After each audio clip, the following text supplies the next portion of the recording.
오늘 우리의 삶을 관통하는 하나의 깊은 질문으로 이야기를 시작해 볼까 합니다. 왜 우리는 아파야만 할까요? 왜 우리의 삶에는 상처와 흉터가 남는 걸까요? 때로는 그 상처가 너무 깊어서 하나님의 뜻을 행하려는 우리의 발걸음을 가로막는 무거운 족쇄처럼 느껴지기도 합니다. 이런 상처를 가지고 내가 무엇을 할 수 있겠는가 하는 좌절감에 휩싸이기도 하죠. 이 메시지가 오늘 당신의 마음에 혹은 당신이 사랑하는 누군가의 마음에 작은 위로와 빛이 될 수 있다면 주님의 은혜를 나누는 마음으로 이 영상을 공유해 주십시오. 당신의 좋아요와 구독이 다른 영혼에게 하나님의 사랑을 전하는 통로가 될 수 있습니다. 이 영상을 통해 당신의 하루가 주님의 평안으로 가득하기를 기도합니다. 오늘 우리가 함께 나눌 이야기는 구약성경 열왕기상 20장에서 시작됩니다. 아주 기이하고 언뜻 이해하기 힘든 한 선지자의 이야기입니다. 이스라엘의 가장 악한 왕 중 하나로 기억되는 아합 왕의 시대였습니다. 그때 선지자 중 한 사람이 하나님의 말씀을 받아 자기 이웃에게 다가갔습니다. 그리고는 상상조차 하기 힘든 말을 건넸습니다. 하나님의 말씀이니 부디 나를 쳐주시오. 생각해 보십시오. 멀쩡한 사람이 다가와 자신을 때려달라고 부탁한다면 여러분은 어떻게 하시겠습니까? 당연히 그 이웃은 거절했습니다. 상식적으로 옳은 판단이었죠. 하지만 그 결과는 비참했습니다. 선지자는 말했습니다. 당신이 여호와의 말씀에 순종하지 않았으니 당신이 나를 떠나가자마자 사자가 당신을 죽일 것이오. 그리고 그 말은 곧바로 현실이 되었습니다. 선지자는 다시 다른 사람을 찾아가 똑같이 부탁했습니다. 부디 나를 쳐주시오. 이번에는 소문이라도 들었던 것일까요? 그 남자는 선지자를 쳐서 상처를 입혔습니다. 피가 흐르고 눈에 띄는 깊은 상처가 남았습니다. 이제 이 선지자는 상처난 얼굴에 붕대를 감고 변장한 채 아합 왕이 지나갈 길목에 서서 그를 기다렸습니다. 왜 이런 이상한 행동을 해야만 했을까요? 왜 하나님은 당신의 종에게 이런 고통스러운 상처를 요구하셨을까요? 여기에 오늘 이야기의 핵심이 있습니다. 그 상처는 바로 아합 왕의 발걸음을 멈추게 할 자격이었습니다.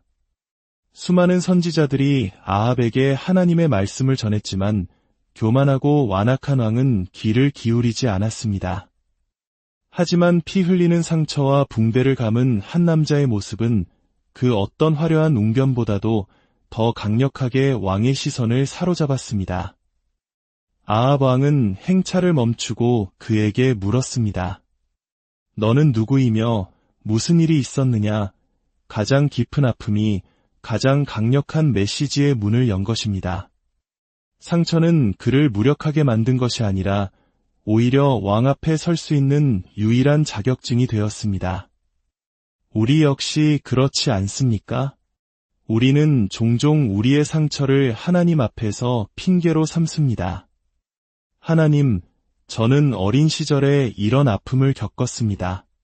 그래서 저는 다른 사람을 온전히 사랑할 수 없습니다. 저는 사업에 실패해서 모든 것을 잃었습니다. 그러니 이제 주님을 위해 헌신할 여력이 없습니다.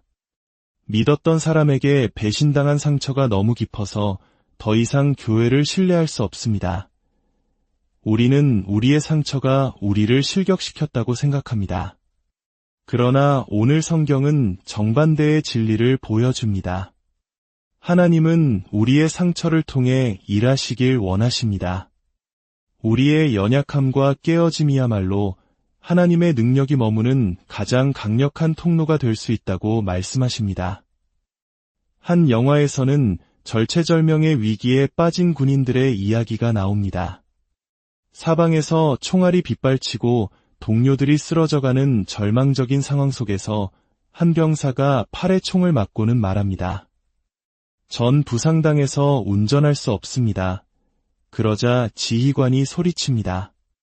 우리 모두가 부상병이야. 어서 운전대를 잡아. 그리고 여길 빠져나가는 거야. 그렇습니다.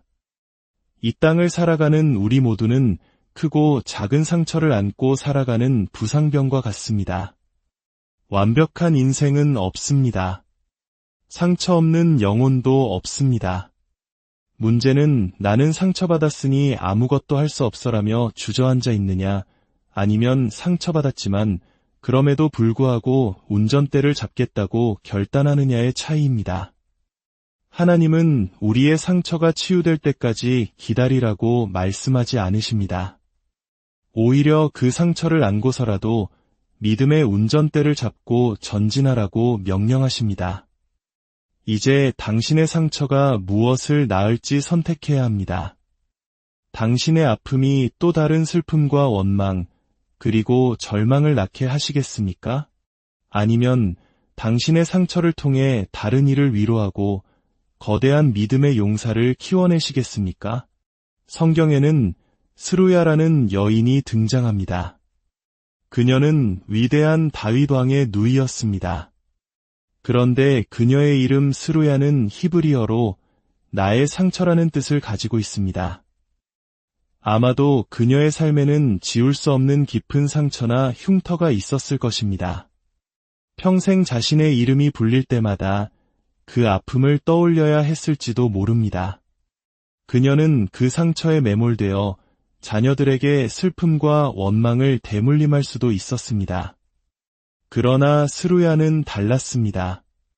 나의 상처라는 이름을 가진 이 여인은 이스라엘 역사상 가장 위대한 용사 3명을 길러냈습니다.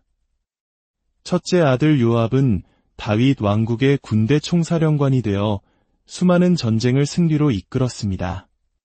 둘째 아들 아비새는 다윗이 거인에게 죽임당할 위기에 처했을 때 홀로 달려가 거인을 물리치고 왕의 생명을 구한 거인 사냥꾼이었습니다. 셋째 아들 아사엘은 들의 노루처럼 발이 빠른 이스라엘 최고의 준족이었습니다. 보십시오. 그녀의 상처는 절망이 아닌 위대함을 낳았습니다. 그녀의 아픔은 패배가 아닌 승리의 역사를 만들어냈습니다. 당신의 상처도 마찬가지입니다. 당신의 가정에서, 당신의 자녀들에게서, 당신의 삶의 자리에서 당신의 상처는 무엇을 낳고 있습니까? 신약의 위대한 사도 바울을 보십시오. 그는 육체의 가시라고 불리는 지독한 고통을 겪었습니다. 그는 3번이나 하나님께 이 고통을 없애달라고 간절히 기도했습니다. 그러나 하나님의 응답은 내 은혜가 내게 족하다. 내 능력은 약한 데서 온전해진다는 것이었습니다. 바울은 깨달았습니다. 자신의 가장 큰 약점과 상처가 오히려 하나님의 능력이 가장 선명하게 드러나는 통로임을 말입니다. 그래서 그는 자신의 약함을 자랑한다고 고백했습니다. 야곱의 삶은 상처투성이었습니다.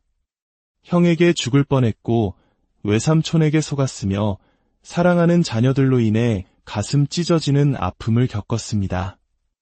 그러던 어느 날 밤 야복강 나루터에서 그는 정체 모를 존재와 날이 새도록 씨름합니다.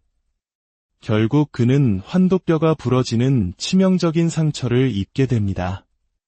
평생을 절뚝이며 살아야 하는 장애를 얻은 것입니다. 그러나 그 상김은 그의 인생을 바꾸었습니다. 자신의 힘과 꾀를 의지하며 살았던 야곱은 그날 이후 평생 지팡이에 의지하듯 하나님만을 의지하는 이스라엘로 거듭났습니다. 그 상처는 그를 평생 하나님을 의지하게 만드는 겸손의 표식이 되었습니다. 사랑하는 성도 여러분, 어쩌면 지금 당신은 인생의 가장 어두운 터널을 지나고 있을지 모릅니다. 이해할 수 없는 고난과 깊은 상처로 신음하고 있을지 모릅니다. 그러나 기억하십시오. 그 모든 것을 보고 계시는 하나님은 당신의 상처를 사용하실 계획을 가지고 계십니다. 당신이 겪은 아픔은 당신을 무너뜨리기 위한 것이 아니라 다른 상처 입은 영혼을 치유하고 세우는 메신저로 당신을 준비시키는 과정입니다. 당신이 겪은 이혼의 아픔은 동일한 고통 속에 있는 다른 가정을 위로하는 통로가 될 것입니다. 당신이 겪은 실패의 눈물은 좌절한 청년들에게 다시 일어설 용기를 주는 메시지가 될 것입니다. 당신이 겪은 질병의 고통은 병상에 누운 환우의 손을 잡아줄 수 있는 가장 따뜻한 자격이 될 것입니다. 우리의 구원자이신 예수 그리스도를 바라보십시오. 그분은 우리를 위해 찔리시고 상하셨습니다. 그분의 머리에는 가시관의 상처가, 등에는 채찍의 상처가, 손과 발에는 못자국의 상처가, 옆구리에는 창자국의 상처가 남았습니다. 그분의 상처는 실패의 흔적이 아니었습니다. 바로 그 상처를 통해 온 인류를 구원하는 생명의 샘이 터져 나왔습니다. 그분의 상처가 바로 우리의 구원이 되었습니다. 그러니 더 이상 당신의 상처 뒤에 숨지 마십시오. 당신의 아픔을 변명으로 삼지 마십시오. 오히려 그 상처를 가지고 주님께 나아가십시오. 그리고 선포하십시오. 주님, 저의 이 상처를 사용하여 주시옵소서. 저의 아픔을 당신의 영광을 위한 도구로 써주시옵소서. 스루야처럼 저의 상처가 위대한 믿음의 용사들을 낳게 하시고 바울처럼 저의 약함을 통해 당신의 강함이 드러나게 하시옵소서. 이제 우리 함께 기도하겠습니다. 사랑과 은혜의 하나님 아버지, 오늘 말씀을 통해 우리의 상처 속에 담긴 당신의 놀라운 계획을 보게 하시니 감사합니다.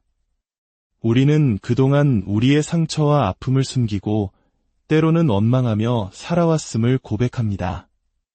그러나 이제는 그 상처를 당신의 영광을 위한 거룩한 자격으로 여기게 하옵소서. 우리의 눈물이 다른 이의 눈물을 닦아주는 위로가 되게 하시고 우리의 깨어짐이 다른 이를 온전케 하는 통로가 되게 하여 주시옵소서. 예수 그리스도의 십자가 상처로 우리가 나음을 입었듯이 이제는 우리의 상처를 통해 세상이 치유되는 놀라운 역사를 경험하게 하옵소서. 우리를 상처 입은 치유자로 사용하여 주시옵소서. 살아계신 우리 주 예수 그리스도의 이름으로 간절히 기도드립니다.